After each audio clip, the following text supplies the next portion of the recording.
Hopefully this works. Settings. I'm trying to get this to work on.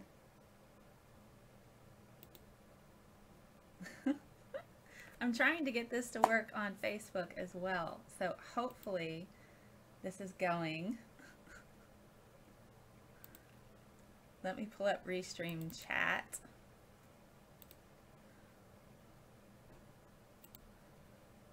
Periscope has a warning on it.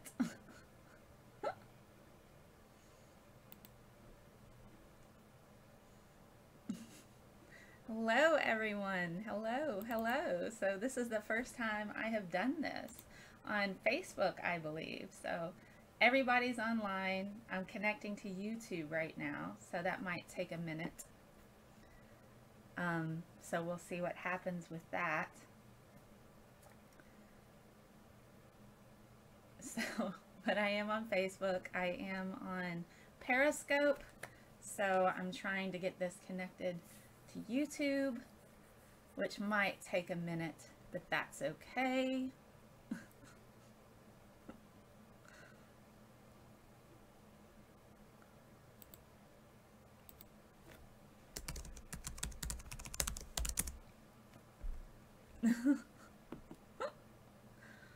So, hope you guys are doing all right. Let me see if I can get it. Okay. It's still connecting to those two. I don't know if it's going to connect to YouTube or not. Let me see if I've got anything going on Periscope. You never know what's going on with these sorts of things. It's pretty freaking weird sometimes. So let me go over to here. Okay, so I've got 7 of you on here. And I can see you if you want to chat with me in regards to that. So YouTube is still trying to connect, so that's a bit of a but. So I don't know how I can fix that. Let me shut that off and shut it back, turn it back on again. See if I can do that. Restream should have already hopped over there. Ah, I'm on YouTube now. Hurrah! Hello everyone. Hello. So today I'm going to talk about the science of internet trolls. So let me pull up let me pull up my little thing that I've got here.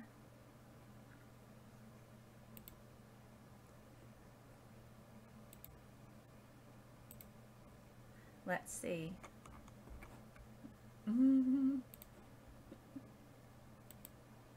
Here we go. How you doing? How you guys doing? So today I'm going to talk about the science of internet trolls. Oh, wait, let me move this over here. All right. So if you're new to this type of format, this is actually an old topic that I've covered in the past in regards to internet trolls, but I did it on an older format where I was streaming off of my phone, which is kind of weird in its own right, but hey, you know, that's how I started. I started streaming directly off of my phone, and so I wanted to kind of update it to this newer format, and now I'm incorporating Facebook Live along with this. So it's a pretty exciting time to be able to go across all of those platforms, because I used to not be able to do that, and so now I can. So today I wanted to touch a little bit, well, discuss a great detail about the things known as internet trolls. Internet trolls are people that just, they're just miserable human beings. So let's go ahead and get started.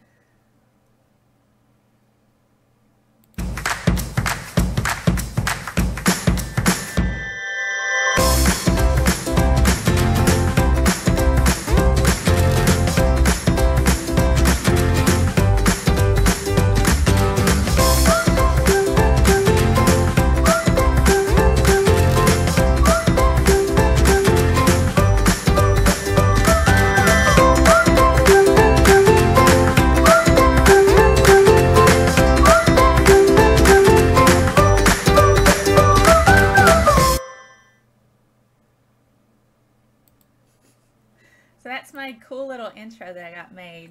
That gonna go for it made for me. I will have a new series starting soon called Spirited Science, where we will talk about lots of different science topics with a panel where everybody's having the same adult beverage. So look for that in the coming weeks for Spirited Science. So let's talk a little bit about what internet trolls are.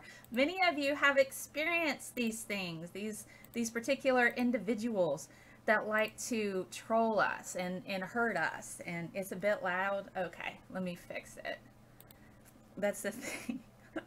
It's a bit loud. Okay, here, I'll turn it down a bit. How about that? Is that better? So let's talk a little bit about what trolls are. Trolls are, they sow discord, they have inflammatory, oh, the intro, not me. Okay, thank you. I will fix my sound. Sorry about that. I'll work on getting the sound adjusted for the intro. Thank you for the feedback on that. All right, so trolls, you angered a troll. They sow discord. They have inflammatory comments. I'm on the low side of the volume. Got it. Thank you. They have an inflammatory comment. Sometimes they can be off topic that have nothing to do with whatever we're talking about on the internet. Now, this can also kind of lead to abuse as well as harassment. Okay, let me turn up my mic a bit more. Okay, there we go. Is that better? Is that better? I'll move my mic closer to me as well. Let me move my coffee out of, like, coffee is life, right? Fun times there. Hopefully that's better. Not moving closer to it. Moving closer. In my chair. All right. Yes. Hooray! We have fixed the technology. So, all right. So back to trolls. When I initially did this particular episode, it was streaming off my phone. I didn't have any cool animations. I didn't have anything kind of neat like this going on. I just was literally streaming off my phone, holding up pieces of paper with bullet points on it. So now, through the wonder of technology, I'm able to go back and revisit this particular episode. It's not better. Troll is a subjective term. You might as well be using a semaphore. Okay. Anyway. So what I want to talk about is this particular aspect. Some are harmless. Some trolls are harmless. Some are harmful, but they can lead to harassment. Now, we have Smosh.com has given us all kinds of different types of trolls. There are 18 trolls listed here. Now, these particular trolls, we have anywhere from the rabid flamer, grammar trolls, crybabies who are like, I'm never coming back to this again, and then you see them days later arguing about something else. You have the never give up kind, and you also have those are the ones that are always right. They're always right, and they're gonna just like never give up, never surrender. You have retroactive stalkers that'll go through and look through all your previous posts and then link to it every time you say something. You have the lame teenagers who go through and are like, I know you are, but what am I kind? Self-feeding. Self-feeding, they're the ones who make a lot of accounts to try to show how much they're loved. I have personal experience with some of the darker sides of trolls that had spilt over into my IRL in real life, and there are consequences associated with that. So I'm going to talk to you guys a little bit about that. You have the bored haters, people that are just bored in general and just are gonna, you know, they just are mean because they're bored. Then you have the Nelly Negersons. They go through like on Craigslist or whatever, and they'll just post negative comments just on everything you do. Sharing trolls are kind of scary. They're the ones that get your personal information and share it with everyone. Those, and now I will point out, a lot of these types of trolls, they can overlap in regards to behaviors. You may have one that's just one particular troll and that's all there is. But a lot of these trolls can actually overlap in behavior, and that's one of the ways that they can become dangerous. You have your screamers with the all caps. Is this why I choose not to fight against creationists? I don't fight anybody. So if that, and some are good people, I don't know. I suppose good people can have troll-like behavior, but sometimes these trolls can be just pranksters and harmless and trying to be funny.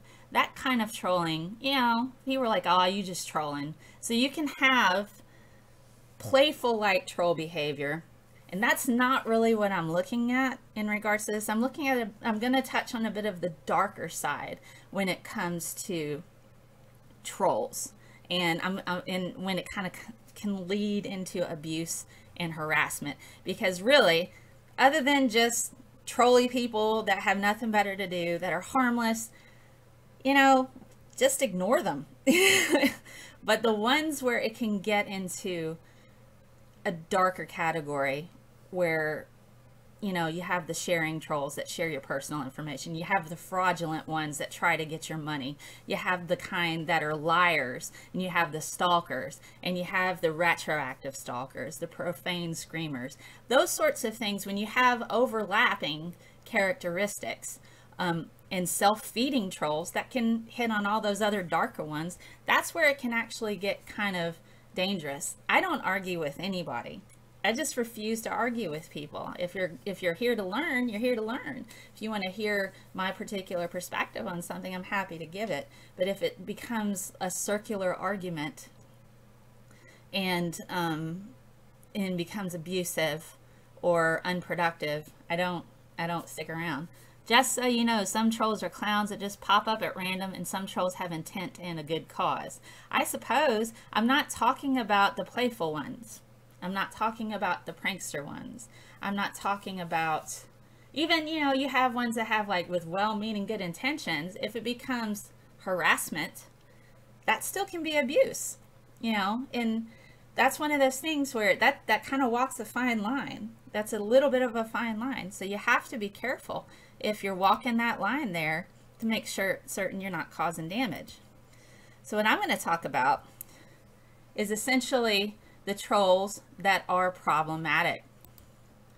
The ones that cause issues, the ones that are mean for the sake of being mean, the ones that are sadistic, narcissists, psychopaths with sociopathic tendencies, those types of individuals, because you can have trolls that become inherently dangerous to yourself, whether it's your personal safety, your reputation. This can affect your job.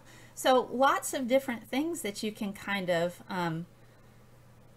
look into. And the thing is, there have been studies that have shown people who enjoy online trolling tend to fall within these types of psyche, this type of psychosis, so to speak.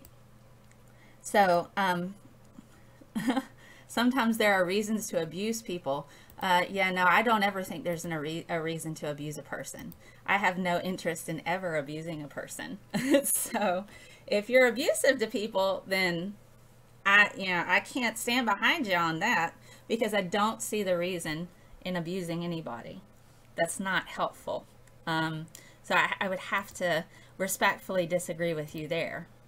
So I don't ever see a reason to abuse people. So the study that I'm talking about, and if you're curious about my sources, I do post them at the end of this broadcast, and I will put them on my website as far as where you can go and kind of dig down a bit deeper. I'm not sure the list you showed, there seemed to be too inclusive, calling a lot of things trolls that do not really fit the basic concept of malignant posters. And then there is the use of, I don't see the rest of that. I'm talking about trolls that are mean in general. Then there's the use of bad tactics for good purposes, like trolling actually bad people like Ken Ham. Abuse bad ideas. Okay, I don't know. I don't think it's important. I don't think people should abuse anybody, including Ken Ham. I don't think people should necessarily abuse anybody that they think is a bad person online. I don't see the point in that. I see the point in calling out bad behavior by bad people online. I see merit in pointing out a flawed argument, but I don't see the point in outright abusing people. So I don't think that's ever a good idea. So anyway, what I want to talk about are the trolls that are harmful, the ones that mean to actually cause distress and emotional distress as well as mental distress. So trolls will lie, exaggerate, and offend to get a response. So I'm not talking about playful trolling. I'm not talking about questioning an idea. I'm talking about people who are being mean for the sake of being mean through the use of internet trolling that can lead to abuse as well as harassment. So, Psychology Today reported on a particular study that was done by Canadian researchers in regards to what these types of trolls have in common in psyche. They conducted 2 online studies with over 1,200 people, giving personality tests to each subject along with a survey about internet commenting behavior. They wanted evidence that linked trolling to what they call the dark tetrad. Now, the dark tetrad of personality traits includes narcissism, Machiavellianism, psychopathy, and sadism. So those 4 particular traits are part of what they call the dark tetrad. Now, the dark tetrad scores were highest among people who state trolling as their favorite internet activity. Their scores were substantial for all 4 traits, which kind of shows out of these 1,200 people that people who indulge in this type of trolling tend to be sadistic narcissists with psychopathic tendencies.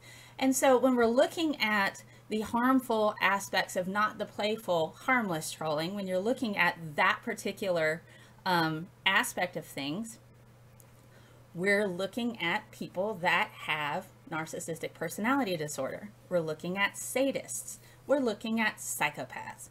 This is kind of what I mean when we're talking about the trolls that are harmful, that lead to abuse and lead to harassment. So the trolls that I want to focus on in regards to this are some of the ones that I had mentioned in my previous list. The never give up, never surrender. They're always right. They're going to keep going, and they're going to keep going, and they're going to keep going as long as they get a response from you. The retroactive stalker who will comb all of your social media to find information about you, things that they might think is negative or positive, and constantly link you to it. The person who lies. This person can post a lot of false information about you on the internet if they've gone through and combed your timeline, or you know, if they found out who you are. The sharing troll. That person will share your personal information with your friends, your online friends, or and post personal information about you on their own forums. Then you also have the self-feeding trolls, which make a lot of sock accounts to kind of boost their own ego, to show I'm terribly important. I'm exceedingly important. Look at all of these followers that I have. But they've made all of these followers themselves with their own particular accounts. Now, this can actually move into very dangerous territory, especially when you're talking about the fraudulent ones that try to extort money from you. You have your stalkers that look at every single social media account that you have, and sometimes they're able to figure out what your anonymous accounts are just by following certain programs that can say we have the same ISP address, you know. So these particular trolls, when they're in a combination together, they can actually cause a lot of damage to people. So between these aspects, this is where we kind of have to be really, really careful in regards to who we deal with on the internet. And from a personal standpoint, I've experienced extreme, you know, my own brand of dangerous trolls in that regard. Now, I want to talk a bit about pewinternet.org. they customarily every few years do a survey in regards to internet harassment. And they did one for 2017, in January of 2017. And what they found is 4 in 10 U.S. adults have personally experienced harassing or abusive behavior online. 18% have been the target of severe behaviors, such as physical threats and sexual harassment. So we can move from what we would consider just kind of standard playful trolling. If it turns into something that's consistently abusive, there's, you're going to have issues there, and there are repercussions that come from that. Harassment in these cases is often focused on personal or physical characteristics. Political views, gender, physical appearance, and race are among the most common. So we see a lot of this harassment in regards to politics, gender, physical appearance, race, and so it's not uncommon to kind of see this, especially happening on platforms like Twitter, Facebook. You can see a lot of this behavior there. 14% of U.S. adults say they have been harassed online specifically because of their political views. So 1 in 10 have been targeted due to their physical appearance, 8% for race, gender is about 8%, and somewhat smaller shares have been targeted for other reasons, 5% for religion, 3% for sexual orientation. Are there any sorts of harmless psychopaths, narcissists, and so on? If trolls usually fall into these categories, they can and will be dangerous is a given, isn't it? Just because you have a psychopathic tendency does not, psychopaths, they're not necessarily harmful. And there are narcissists that are not necessarily harmful. It's just when you combine that with sadistic behaviors, that's when it becomes problematic. So that particular study that was done in Canada, they found it wasn't just trolls that were narcissists. They were narcissistic, psychopathic, and sadistic. They had all three of those characteristics. So when you throw in this sadistic aspect of things, these harmful online trolls tend to carry all of them. It's not just one thing. You can have a harmless narcissist. You can have a harmless psychopath. But you throw in sadistic in there and people who kind of go unchecked, then that's where you're going to have a problem. So it's a Venn diagram with only the full fourfold hit being really bad. Yes, I would say so. But at the same time, you could have sadistic people that never do any harm. So at some point, you have to kind of go, all right, people can have a various thing, but that doesn't necessarily mean that they're going to be a bad person. Okay? But bad behavior can be described according to these particular psyche aspects, these personality traits, in addition to being sadistic. But that doesn't mean a person that has all of those traits is going to be a bad person or engage in abuse either. So I should make that clear. All right. Hello. All right. So when we're looking at when it falls over into abuse and harassment, there are certain groups that are more likely than others to experience this trait-based harassment. So again, I'm talking about the pewinternet.org research that they've done in regards to online harassment. So 1 in 4 blacks say that they have been targeted with harassment online because of their race or ethnicity, and as well as 1 in 10 Hispanics. Whites have about 3%. Women are about twice as likely as men to say they've been targeted because of their gender. That's 11%. For men, that's about 5%.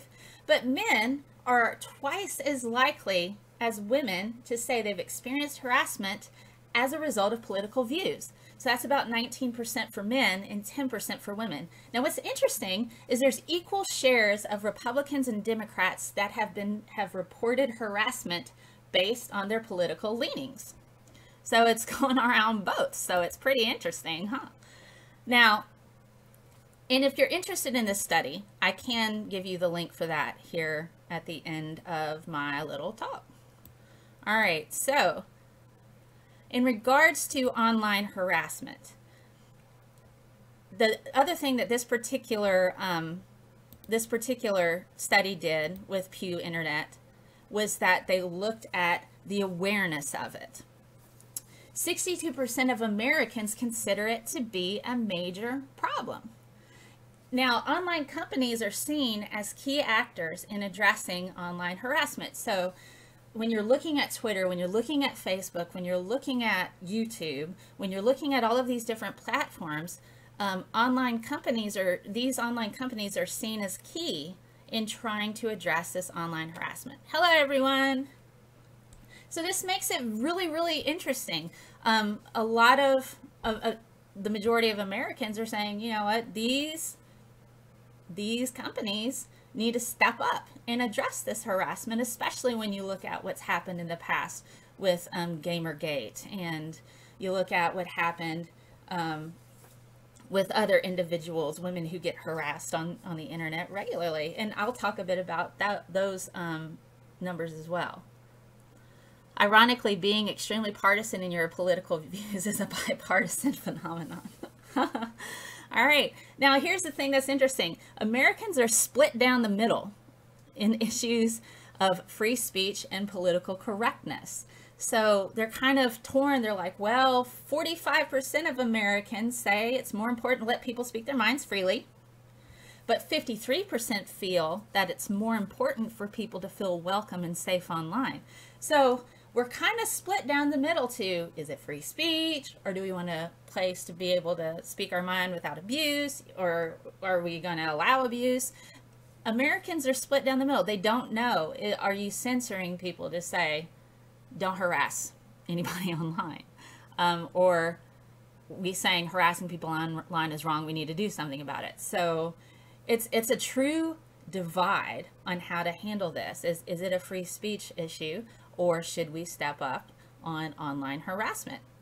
Now, what's interesting, 73%, a lot among young men, mostly among young men, 73% of 18 to 29-year-old men feel that many people take online content far too seriously.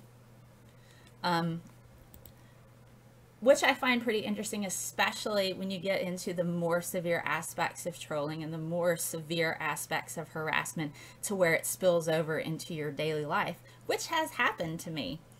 And that's not fun, guys, let me tell you. Now, another thing that probably is a captain obvious thing to say is that experiences and attitudes toward online harassment vary significantly by gender. Men and women don't get the same level of harassment, and they also get it in different degrees and different types. So 44% of men and 37% of women have experienced at least one of the 6 behaviors the study uses to define online harassment.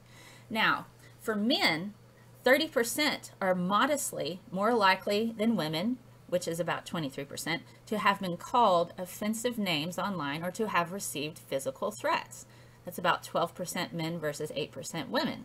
All right, so they're more likely to be called, men are more likely to be called offensive names or to have received physical threats. Small amount, modestly more. Now, women between the ages of 18 and 25, 21% of them, that's almost a fourth of them, report being sexually harassed online. Men in the same group, about 9%. So 9% of men have been, between 18 and 29, have been sexually harassed. All right. We as online citizens need to understand the platforms and use the tools provided to mitigate it. That's true too. And that's pretty interesting. This particular study with Pew, they found that 2/3 of people who had received severe online abuse and harassment immediately report. So the people, 2/3 of the people that have received that type of abuse where it's extremely severe are the ones that are tend to be the ones that regularly report. So it's kind of interesting. And we all kind of need to take into account that particular role. I report as a policy, I report any and all harassment and abuse that I see on Twitter, Facebook. I just automatically do it because, and it's interesting, I'm one of the 2/3 that have received severe abuse of that in the past. So another thing, 53% of young women ages 18 to 29 say that someone has sent them explicit images they did not ask for. So sliding into those DMs with explicit images and things like that is not okay, but 53% of young women 18 to 29 get that. 35% of women who've experienced any type of online harassment describe their most recent incident as either extremely or very upsetting. And that's about twice as much as men, which is about 16%. So this can have emotional tolls on individuals. And it's something that is extremely problematic, especially when people don't feel safe. And so trolling behavior, you have to kind of, it walks a line, and you need to be careful in how, if you're a person that's a playful troll and you don't mean any harm, okay. But I'm not talking about the playful, harmless type of trolls. I'm talking about the ones that kind of fall over into the abuse and harassment category. All right, so let's look at men. So we're talking about how do we fix this sort of thing? Well, guys, they have a higher rate of believing policies and tools from online companies are effective in addressing online harassment. Now, women are more likely to say that stronger laws are the most effective approach. So also, something else to consider, 46% of women feel law enforcement does not take online harassment seriously versus 39% of men. Having been a woman who's been online harassed to the point it affected my offline life, I reported it to the police and they didn't do anything about it. So I just keep records and update my lawyer as I need to in regards to harassment with this particular individual. And it's finally gotten quiet after a little while. But hey, still, that's what I do. I report it. Law enforcement didn't do anything about it. So it's interesting that that particular statistic, 46% of women feel law enforcement does not take it seriously, and then 39% of men agree that it doesn't take it seriously.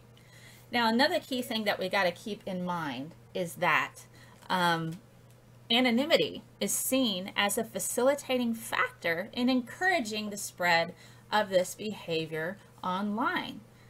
Now, this is where it's interesting, and this is why Pew Research does such cool stuff. They did this particular survey back in 2014, 3 years ago, well, 4 years ago. And then this study that I'm quoting is from 2017. As of January 2017, 86% of online adults feel that the internet allows people to be anonymous than is true offline. So this is up 24%. From the 2014 study. So we're up a quarter. We're up a quarter with agreeing that, you know, anonymity is helping to cause a lot of this, you know, is providing a blanket for this behavior. Now, 54% of those harassed say their most recent incident involved someone who they didn't know. So we're talking about behavior in regards to people we have no idea who they are. And 89% of Americans say that the ability to post anonymously online enables people to be cruel or to harass one another. So the fact that people can just blindly be cruel and horrible to each other because there's no link to their identity, it gives them a sense of freedom to where they feel like they can post terrible comments and say awful things. But if they're held accountable for it, then that's far different. So they would be less likely to do that. I think that's probably why Facebook works to stop a lot of harassment, because you usually have to have some kind of identity associated with that account. So I want to talk a little bit about some of this behavior here. Those who have faced severe forms of online harassment differ in experiences, reactions, and attitudes. So we have about 34% say that they've had severe types of harassment in the forms of their physical appearance.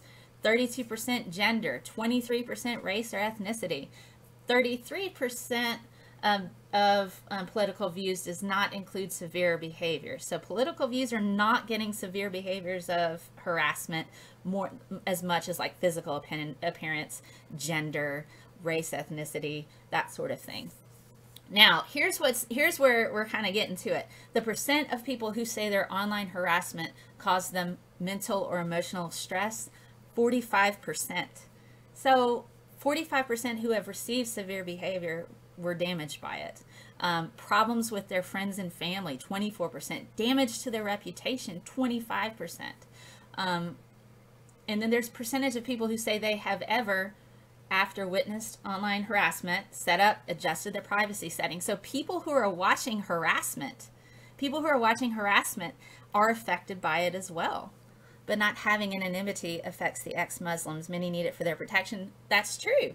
That's true. I agree with that as well. But protection is one thing. And using protection, I get. But because of anonymity, that also allows people to be cruel. It's kind of like science. You can use it for good things or you can use it for bad things.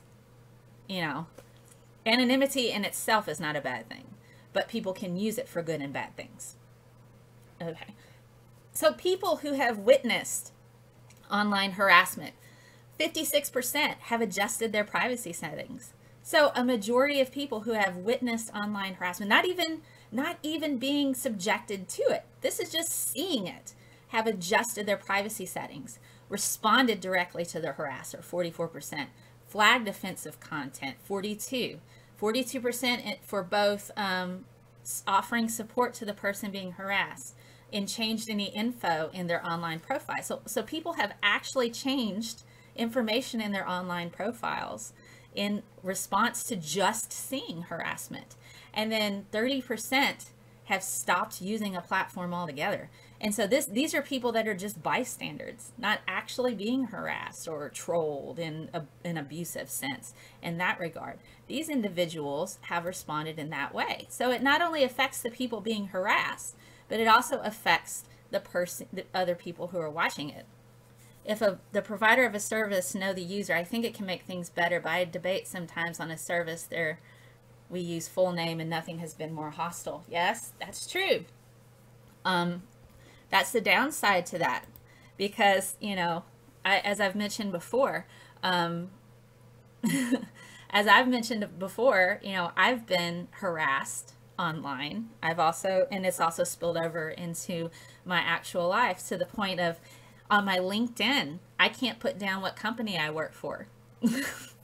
I can't do that. I have to keep a lot of things private because of the fact that this has happened to me. So I have to keep a lot of things anonymous about myself because I have been targeted before a couple of times by harmful people that were stalkers, liars, self-feeding trolls that would make sock puppet accounts to try to follow me from there. So, I mean, it's interesting because while I have my full name on Facebook, I'm on total lockdown because I have to be, you know. So same with my Twitter, except, you know, this is a science account. I don't get inherently personal on there because of the fact that, you know, there are awful people in the world that would mean to do me harm. Now, when we're talking about Americans that have seen harassment going on in regards of trolls that kind of fall over into that, social media has been weaponized and users are unwitting soldiers in an opaque war. Yeah, they kind of are. It's like very foggy, isn't it? You're just like trying to get through and you just don't know where the fire's coming from sometimes, you know? So more than a quarter of Americans have chosen to not post something online after seeing harassment of others. So you look at individuals who come out with stories of abuse. We can use that as an example. So women who have come out with stories of abuse, who have in turn been harassed because they posted a story, this person hurt me, you know, and we're in the middle of a legal battle, whatever, you know, they'll in turn get harassment, which can then dissuade other people from posting their own stories and things because they don't want to receive death threats or harassment or get trolled or all this other stuff. So as I mentioned before, 28% adjusted their privacy settings. 27% chose to not post something online. and then they change their online profiles, and then they stop using a service altogether. And so in any of these in combination. So just witnessing this type of behavior, this damaging troll type of behavior, can cause people to not want to use the service as it's meant to, as a place to be able to say your thoughts and to say things that are important to you. So when we look at, let's look at what we call reputation damage. All right, so let's say you got a troll who started out as a troll, who's fixated on you. They're a narcissist. They're a toxic narcissist, sadistic type of individual that's going after you now full force. There are many times I haven't posted my thoughts because I knew it would attract trolls. Yeah, that's the thing. Sometimes it's, you want to speak your mind, but you're like, I don't want to have to deal with the abuse. I don't want to have to deal with the abusive trolls. I don't want to have to deal with this person calling me all kinds of profane names, because I have a particular perspective that's different from theirs. So, or maybe they just are a bot and they're just trying to be hateful to people in general. So it's interesting that even if you're not a person who's received online harassment, when you see it happening to other people, you're like, I don't want that to be me. So, and we have data to support that, which is interesting. All right, so let's say we have a troll, and they're that dark tetrad combination of things, and they're inherently harmful, and they're going after you, and they've decided they're gonna like hit you hard. They've stalked all your social media. 26% of adults, okay, 26%, that's 1 in 4 people, have had untrue information about them posted online. And it's most commonly about their reputation or their character. So that's about 17%. Now, half of those adults who had this false information posted about them, they tried to get these claims removed or corrected. And 1 in 10 of Americans say they've experienced mental or emotional stress because of something untrue posted about them online. Large majorities of internet users, we've all heard about hacking. About 95% of us have heard about hacking. Trolling, 86%. 86% of us have heard about this. And 18% each have personally been hacked or trolled. So about 18% of all these Americans have been hacked, had their computer hacked, or have been trolled by other people. Now, we look at the thing about doxing. Now, we are talking about the sharing troll. That's posting someone's personal information online without their consent. And then swatting, which is calling in a fake emergency to the police. And then we also know about, and these are all recognized by similar shares of the population. So 73% of American users know about doxing, and about 55% know about the swatting thing, where, they essentially have a fake emergency sent to the police. So let's talk about a little bit of the damage that this can do, because I've talked about, we can have damage happen. We can have really awful people do awful things. Trolling can lead to abuse at some degree. So what is the type of damage that we're looking at? What do we see? All right, let me shrink myself a bit. There. I'm gonna move me. There I am, right there. So the thing that we see is this can cause mental and emotional stress. So this can take a toll on a person if they're constantly being subjected to this type of mental abuse. We know this happens in the state of Tennessee. Bullying online is considered illegal now. You're not allowed to do that to children. Children cannot be subjected to online abuse. And when I used to teach high school, that's something that the county, like the board, would keep an eye on. So if somebody was abusing somebody online by damaging their reputation, they could have, especially if it's kids, they could be expelled from school and the parents could press charges. So we're looking at this new thing because of the fact that, teenagers are abused online or bullied. They in turn take their lives. And so this is a real thing that can cause mental and emotional stress. This can also cause relationship damage, job and school problems, offline consequences.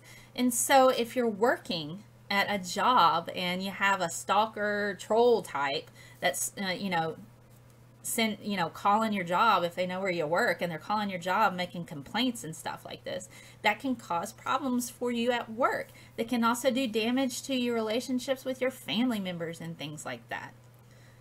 Trolls with attitude, trolls with purpose. Trolls who have nothing better to do with their time but wreck people's lives. That's essentially what we're looking at. So when trolling leads to abuse, you have consequences, and this does cause damage to people. And it's something that I think we as an online community are getting better at addressing. We're getting better at addressing this sort of thing. So please recognize the good trolls. I'm talking about the harmful trolls. I'm talking about the ones that are abusive on purpose and cause damage. Those are the ones I'm not talking about the trickster, playful kind. So, how do we combat the not nice ones? Don't engage unless they're involved in abuse or online harassment. Report them. Now, if you're a target of a particularly abusive or harmful troll, the best thing you can do is never engage with them, but keep records, especially if it becomes severe. Keep ample records of all accounts that are associated with them if you can. I have a spreadsheet. I have a log with dates and times along with screenshots of images that I've had to keep up. It's like a 20-page document at this point. Report all abuse and ask others to report it for you as well. Others can help you with that. And if you see online harassment, or if you see, something that's gone beyond playful trolling to something that's become inherently abusive, report it. And you can lock your personal accounts until you feel safe again. And so that's always an option. So you can use those tools available to you to mute, block, in addition to locking your personal info, your personal accounts. Change your bio info if you want. Make it less, make it more anonymous and less accessible. And go ahead and contact authorities if you feel comfortable enough to do that, and start a paper trail. If you contact authorities, if more people contacted authorities in regards to online harassment, they might take it a bit more seriously. And so that's not necessarily, a bad thing. Even if nothing ever comes out of it, at least you picked up the phone and said, hey, we got somebody that's doing this. And to be quite frank, I know for a fact that the law enforcement in my area monitors people's social media sometimes, especially with certain individuals that have known to engage in mischievous behavior, even if it's just minor things like vandalism and stuff like that. They monitor social media in that regard. So they know it's a tool. They know it's a tool that they can use in order to catch criminals, but they don't always necessarily take that online harassment seriously. So if you do get that sort of thing happening to you where you feel like you're being threatened, absolutely contact authorities and get that paper trail started. So maybe if they get enough phone calls, then they'll do something about it. Like people with Twitter and Nazis, they get enough complaints about things, maybe they'll do something about it. And they finally started removing verification from individuals who promote violence against other people. So you speak up, that stuff can actually be beneficial and work towards your favor. So in regards to trolls, they sow discord. They have inflammatory comments. Sometimes they're off topic, and they can be abusive. They can be playful. They can be harmless. And then you have individuals where it leaves just the online aspect to stalking every aspect of social media. So that's where it becomes problematic, especially when you get into the abuse.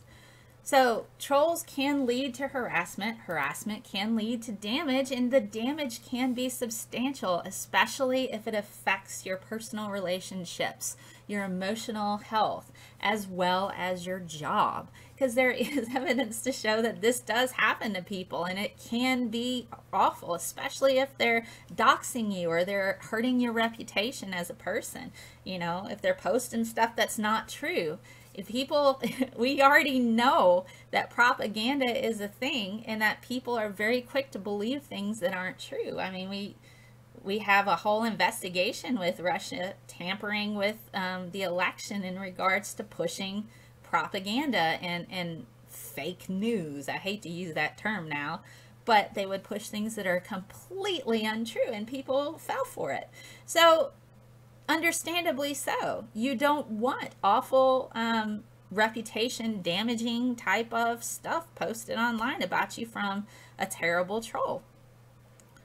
So what can you do? We already talked about what you can do. So I'm going to take a minute to show you my sources. I only had a few, but there's substantial information here that you can look at. Smosh.com. Hello, everyone.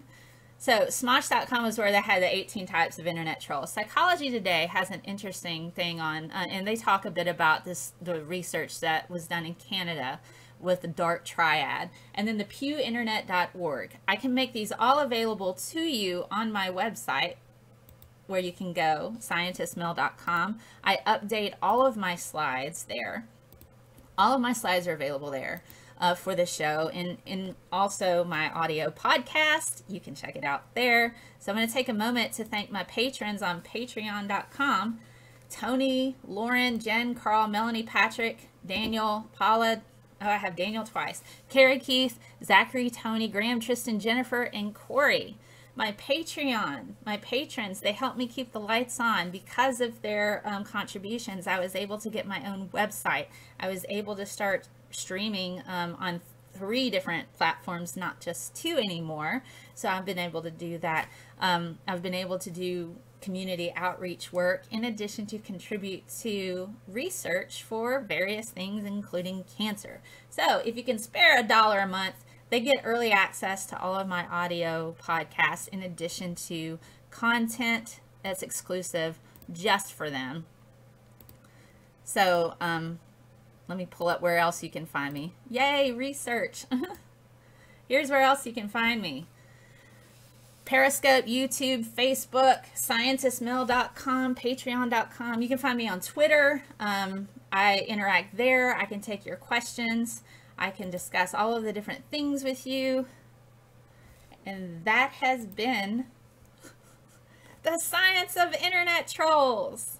Woohoo! And the first time we've streamed to Facebook. I am on Instagram as well. I do have an Instagram and I post things on there sometimes. And it's Scientist Mel. Just Google Scientist Mel and you will find all the things. And I'm excited about a new show that I have coming up soon called Spirited Science. People are like, is it like Drunk History? And I'm like, no, it's not like Drunk History. I'm not on Snapchat. But Spirited Science will be my new show where I will have a panel of guests of around 3 or 4 people. We'll all share the same adult beverage and we'll talk about a science topic associated with that beverage. So it'll be really, really cool. I think the first one we're going to do is Darwin and whiskey. So we'll talk about, and each person will have a different contribution to the discussion and aspects of Darwin and that sort of thing. So we'll just enjoy an adult beverage and talk about a science topic. So it should be a lot of fun. Yes, don't forget my challenge to you. Can I make me understand anti-crepuscular rays? I won't. Let me write that down. And if you have ideas for the show, this was just a revisiting a show that I already had in a different format. If you would like me to talk about a particular thing, that's exactly what you can do. You can use my hashtag #HeyScientistMel all together. That's also the name of my audio podcast. And I should have a new episode of that coming up really soon with PZ Myers. I have a woman named Josie on my audio podcast who has done work with National Geographic and Discover magazine. And then I also have Evo PhD from Twitter discussing how her research in evolution education and what's effective in teaching evolution to those who are culturally resistant to it. So it's pretty exciting times. When you've been stalked online, do you get regular email or mainly DMs via a social media network? Oh, when I was stalked online, I would have that particular person, they would make fake accounts and constantly at me. Or they would go and find my personal information and then call me at my job. So it became an issue to where I had to report it at my work, which I did. And yeah, so that happened. And then I also started a document, and I got a lawyer, and I contacted the police, and that's where it stopped. But it did affect me to where I felt like I was constantly under surveillance by a awful person. Yes, it was terrible. But, you know, the thing is I report everything. So once I started reporting, it stopped. So back to it. Yeah, it is bad. It was very bad. It's better now, but it, you know, I do what my lawyer says. That's exactly what I do. I send everything to my lawyer, and he's got a giant file. It's like a almost 20-page document now with screenshots, emails, accounts, everything. I keep up with all of it, and I update it as necessary. Reveal headers to get an idea where it's from. No, I know who the person is. Oh, I knew who the person was. I knew who the person was. So, yep. And that person happened to be arrested 2 other times for harassing women. So they clearly have issues. So there you go. So it's a good idea to report. So if you are experiencing harassment, document, and report to the police. Get legal advice. That's the best thing you do. And if you need therapy, therapy is a good thing to help you cope with that. Yes. So I did report it.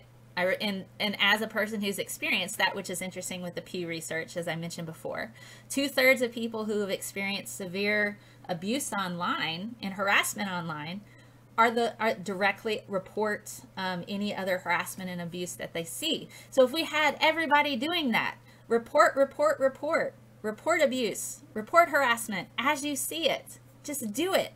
It only takes a second. Just click. Point out the tweets, send it. Point out the Facebook post, send it. Just report it. And if it's like scary enough, call the police. That's what they're there for. But yes, but look for the new show in the coming weeks. Look for the new show in the coming weeks for Spirited Science, where we will have an adult beverage and a panel of science enthusiasts, scientists, and educators discussing a particular sciencey thing. Any studies about trolls being more likely to also have been involved in similar behavior offline, or are most trolls using only online harassment as their vent? Hey, you recognize me from Steve's channel. Hello.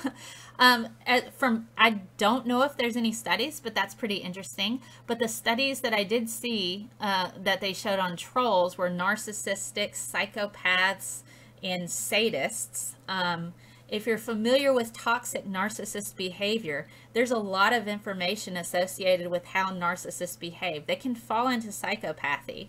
They can also fall into sociopathic tendencies, where if you don't give them the attention, they go off like an immature person and try to defame you in all the ways that they possibly can. That's a sociopathic tendency.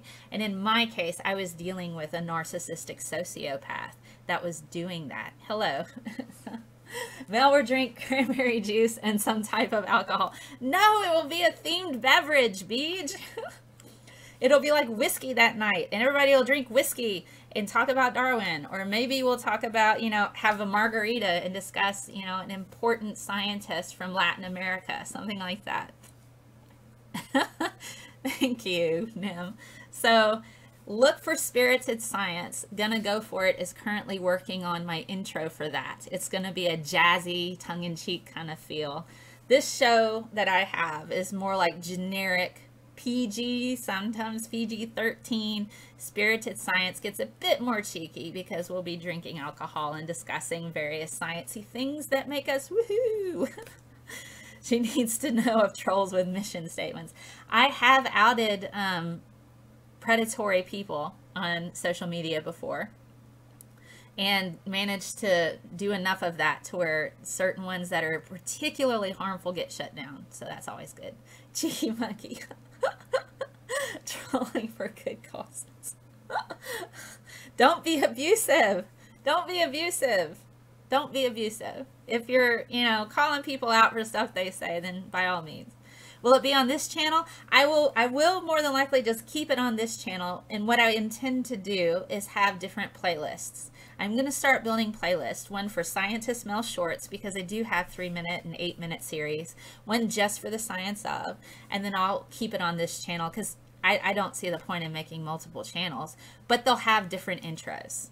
They will always have the Science of show is always going to have the same intro. It's always going to have that logo. Spirited Science, I'll have a different logo. My Scientist Mel Shorts have different intros as well as a different screen like this. So you can always differentiate between them. I just don't see the point in making a different channel for each individual one. That just seems like it would be a lot to just, So at least with this, in this regard, I'll be able to stream it on Facebook Live. It hits my Scientist Mel page, the Science of. So I have a Facebook page. You can go there, and there's different content that gets posted there.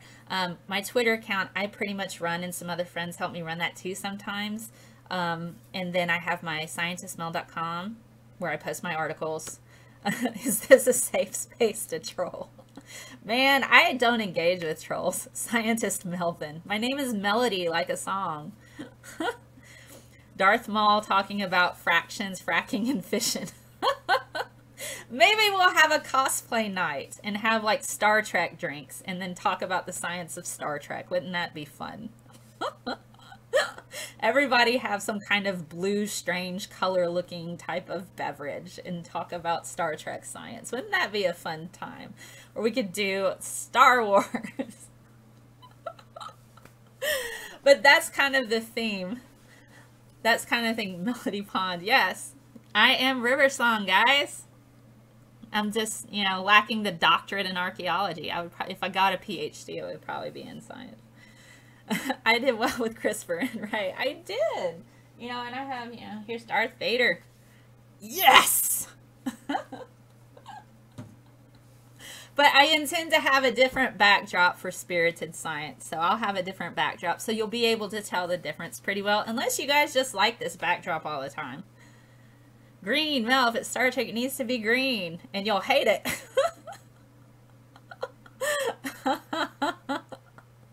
Oh my goodness. Well, I'm drinking coffee right now because it's 11:16.